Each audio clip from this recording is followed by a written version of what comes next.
Okay, at this point, I'm going to ask our panel members to come up. Would you folks like to introduce yourselves? Sure. My name's Kathy Nabla. I have a son, Eric, who is 22 years old, and he is autistic. I'm Josh Stern, and I have a job. We're going to get into that. My name is Sean Roy. You met me earlier, and I have a 37-year-old brother on the autism spectrum. Great, thank you. Okay, I got my first question for you is, can you tell us a little bit about either your job or your son or daughter or siblings' job? You know, where do they work? What do they do? My son has had a few different jobs. He worked at the Metrodome the last year that the Vikings were there. He took tickets. He does a lot of volunteering. He right now works at Little Caesars, and he likes it, but he wants to move on. He's been there a year, and he wants to try something new and different. He's a real go-getter. He doesn't like to have grass growing under his feet. So, yeah, he's doing well. He worked at Pins Bowling Lanes for a little bit. They were going to take him back, but then they had cuts, so they weren't able to. But yeah, he's currently looking. He applied just recently at Firehouse Subs. Is that the name of it? I don't know. I've never been there. But yeah, he's waiting to hear back from that. So hopefully he'll get a positive result. Thank you. Josh, could you tell us a little bit about your job, where you work? Yes, I work at the Unique Thrift Store off Winnetka. Pretty much all I do there is just like sort clothes, pick them up off the ground, and hang them back up. If I see anything hanging on the racks, I do the same thing. I also organize toys and shoes. And Okay. yeah, and if my boss says anything else otherwise, I will do it. Sorry if I answered the next question. No, you didn't, but Thank I need a question for that answer. John, how about you? My brother has a rather long and varied employment history, ups and downs, which we may address during the course of the panel. Currently, however, he is working at a place in Plymouth that makes high-end medical equipment. He's been there for about 2 years, and the great thing is that this is his job. He had been part of services with the supported employment provider. The supported employment provider found him the job, and the employer said, well, what are they doing here? We'll just take him. And so they basically fired the employment provider and hired my brother, who's now currently rolling in cash.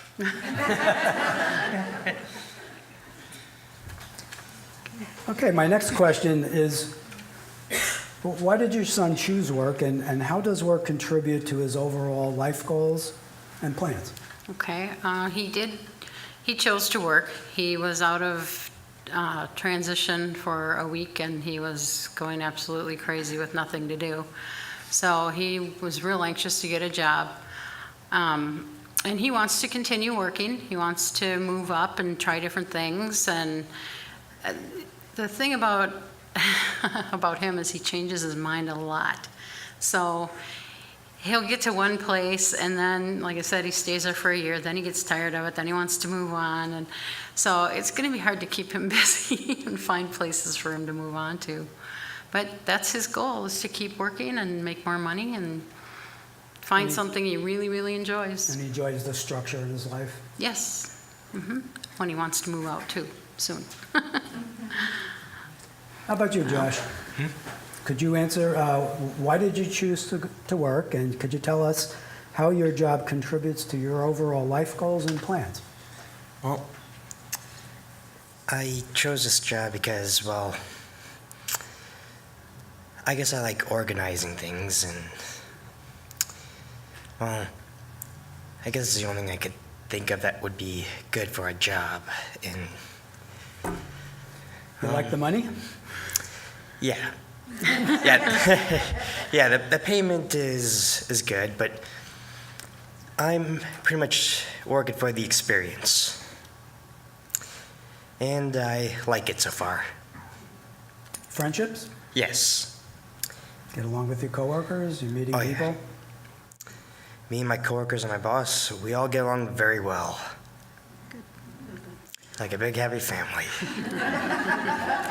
As long as you keep doing what they tell you, your boss tells you to do. Exactly. Yeah. Okay, As for how it helps with my life, well, all I could say is I probably wouldn't be here if I didn't get my job. Well, I guess I'm making quite a living off this. Man, it's really kind of hard to answer. Sorry. It's okay, but the job is important to you. Oh yes, most certainly. Okay. It means a lot to me. Excellent. And yeah, do you want to go next, or? I'd love to. Would you like me to? Sure. Sorry. No worries. Yeah. You're the famous one here. Thank you. I'm just here. Well, we all are. I would say in terms of my brother, it was always an expectation that he was going to work. My brother and I are 8 years apart, so I have kind of this view of his life kind of trailing behind, watching how my parents framed what the expectations were, and there was never not an expectation that he was going to work. It always was going to work, and that was it. I think if any of you have 2 kids, and if the younger one is the person with a disability, they may want to do what the older one does. And so he wanted to do what I did, and which is, I went to work and he wanted to go to work. I'm a firm believer that work really gives my brother an invaluable structure in his life. Without that kind of normalizing force of going to work every single day, he would have a lot of problems structuring his day. He doesn't always make the best decisions, just in terms of when to go to bed, when to take a shower, when to eat a meal.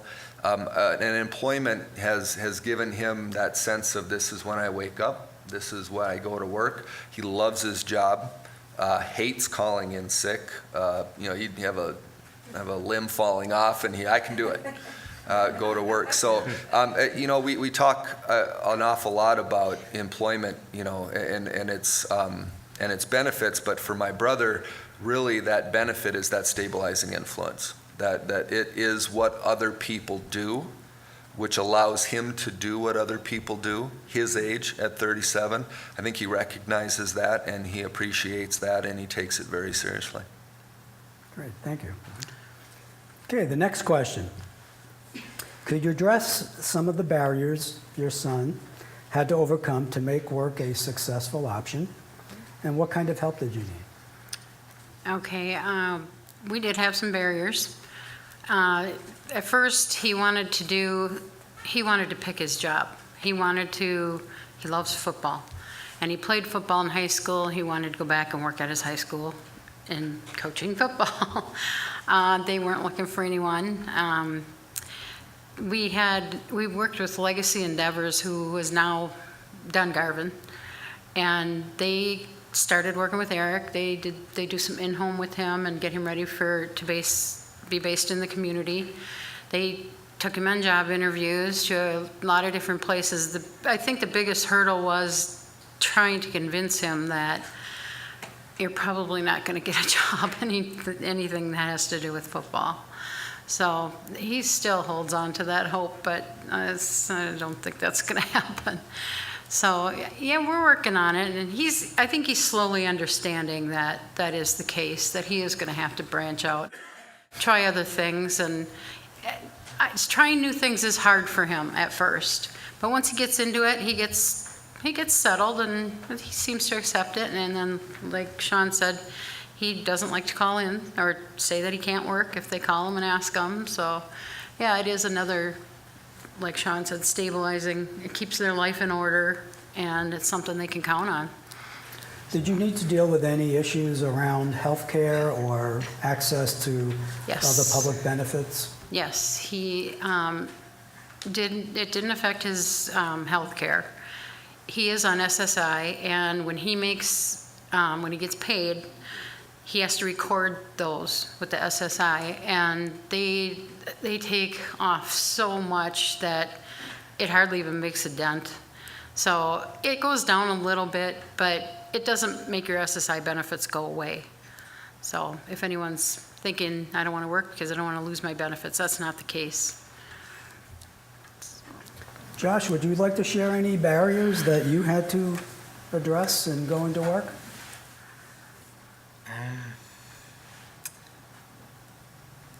Can't exactly think of any.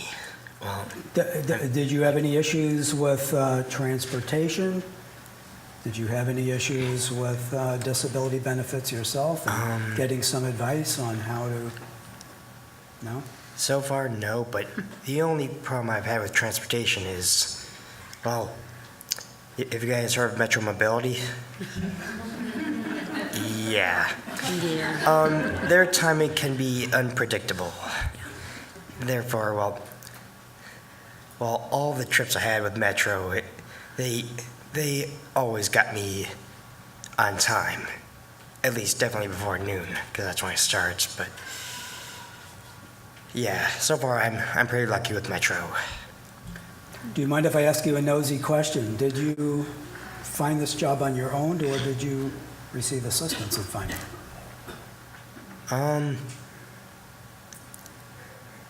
Okay, yeah, I'll admit I did receive some assistance in finding it, yeah. Thanks to the Composure program. Primarily the woman over there. Sorry, yeah. Yeah, it was thanks to her that I was able to, well, we worked together to find this job, and we did a little bit of job exploring at the thrift store, and it all led to us talking to my manager, and it all worked out. So it was nice to have somebody in your corner giving you a little bit of support. Yes. Thanks to Yeah. Liz. It doesn't hurt to have assistance in finding a job. Sean? Well, I could talk about tons of different barriers that my brother experienced, but it occurred to me that he left school and got automatically shunted into this world of county services and supported employment. And he's a very capable young man. I'd say high functioning, autism, low functioning, Asperger's. I mean, he doesn't problem solve very well, but he's a very hard worker. And I don't think his strengths were ever really recognized from the bat. It's like, you have autism, this is where you're going.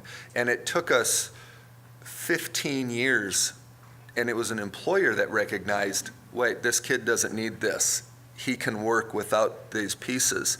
And I just wonder how much we lost.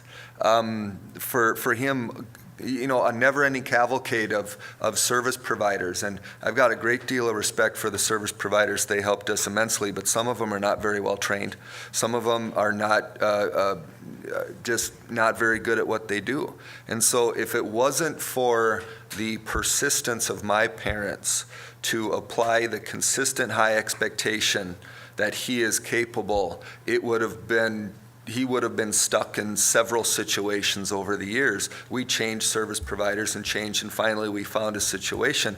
But I think, a message that I would say to parents out there is that, be very careful about the labels that we allow our kids to be applied with and how that affects what services they're going to get. Because my brother, I think, given the right supports, could have worked independently right from the get-go. No doubt about it. He's not a different man now than he was at 24 or 23. It's just that we put that label on him that he's autistic. Oh, he's autistic. He goes over there. Yeah.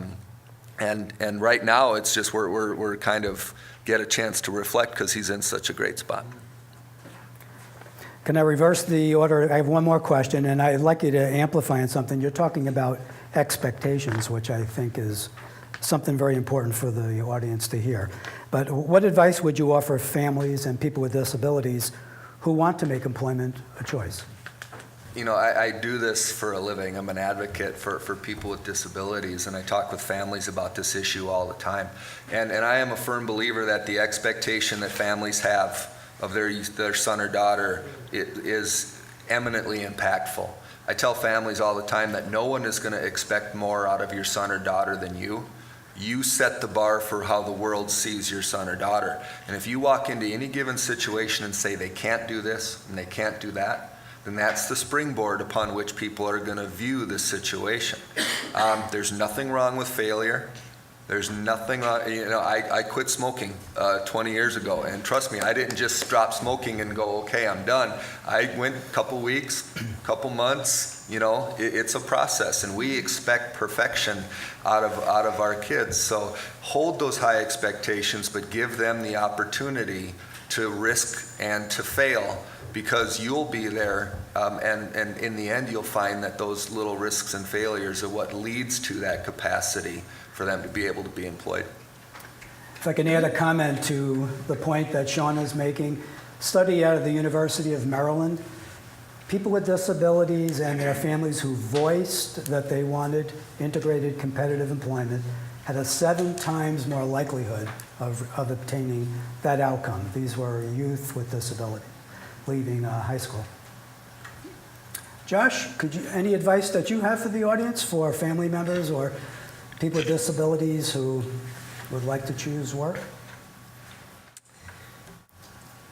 I mean, I thought a few hours ago. Now I can't remember it. Sorry. That's okay.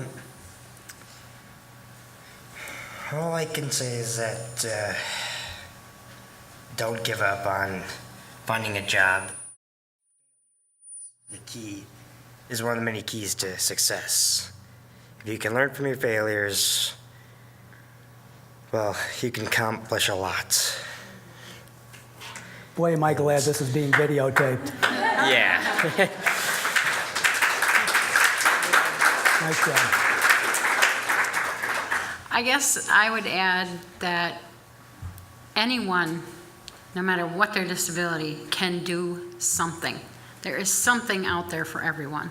So don't just say, oh, they could never do this, or they'd be too slow. There's no way they could do that job.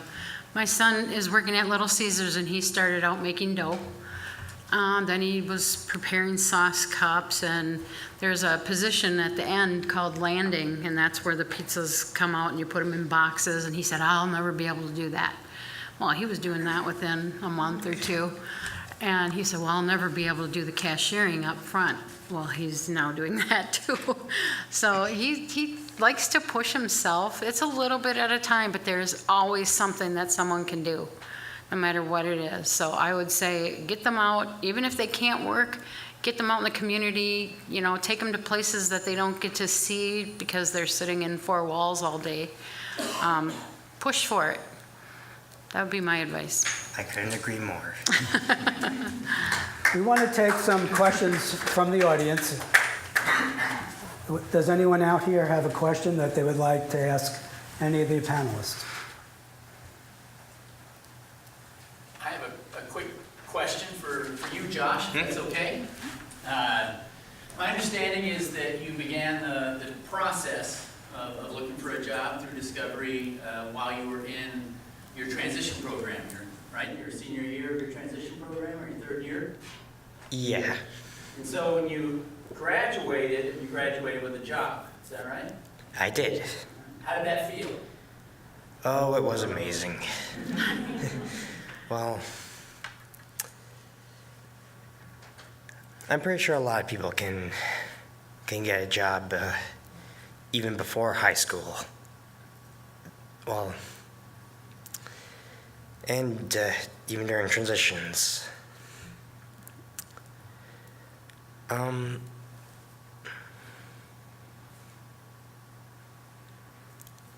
Sorry. Man. Thank you. Okay. Yeah, my head is not working today. I think it's working pretty well. Any other questions? We have a question in the back? When did you graduate? When did you graduate? The question is, when did you graduate? As far as I know, I graduated, I believe it was June 4th. What year? Oh, yeah, sorry, June 4th, 2015. Yeah. Wow. Well, it was just a transition graduation. Well, getting my high school diploma, that is, so technically I graduated high school. Yeah. Question in the front here. I have a son who wants a community job. How do you go about finding? So if I understood the question, Who really wants a community job. He is in a day trading program. Goes online searching for jobs. How do you go about? so the question is, your son needs some assistance Right. in finding a job. He's in a day training and habilitation program. And goes online, searches for jobs, finds some. Well, my first question for you is, does he receive any support to search for work with the program that he's in? Minimal. Not timely, let me put it that way. Okay, well, we should talk maybe a little bit afterwards here, but there are providers who do this work and do it very well. And I think part of the answer to your question is, as a parent, you need to step in and do a little bit of advocacy work and make sure that your son is getting the kind of support that he needs.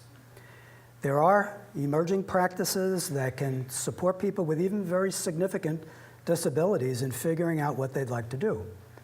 And as I shared earlier, we now have opportunities to customize jobs around who people are.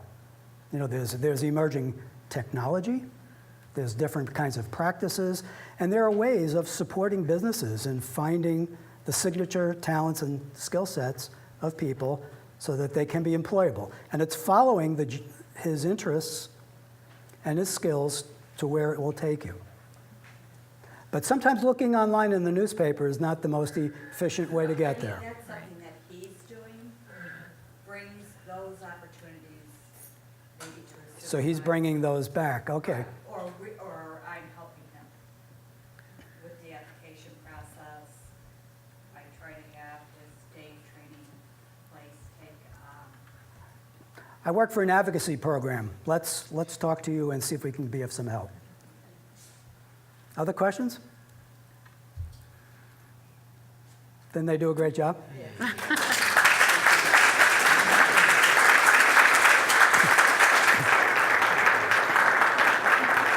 Thank you, guys. I just wanted to just kind of wrap it up with a quick thank you, everybody, for coming. So again, working at the county, we're working with people with disabilities and families on a daily basis. And one of the things that we know for certain is that there is a lot of information flying around out there about the Minnesota Olmstead Plan, the Minnesota Employment First policy, and all of these efforts around how do we make work possible.